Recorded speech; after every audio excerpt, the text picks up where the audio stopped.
திமுக Kanimozhi MP வந்து சொல்லியிருந்தாங்க, நாங்க ஆட்சிக்கு வந்தோம்னா டாஸ்மாக் கடையில மூடுவோம், மதுவில கொண்டு வரோம். கிழிச்சாங்க.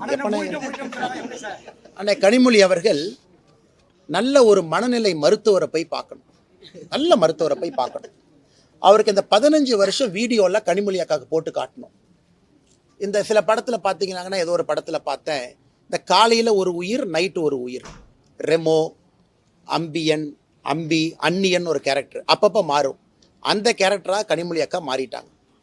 தேர்தல் வரும் பொழுது டாஸ்மார்க்கை மூடுவேன், தேர்தல் நடந்து முடிந்த பிறகு எஸ்கேப்பு, அதன் பிறகு 5 ஆண்டுகள் கழித்து திமுகவினுடைய தேர்தல் வாக்குறுதி குழுவினுடைய தலைவி, நீங்கள் 2021 கொடுத்த வாக்குறுதியினுடைய வெள்ளை பேப்பரை கொடுங்கன்னா சிரிப்பாங்க, அதை பற்றி பேச மாட்டாங்க.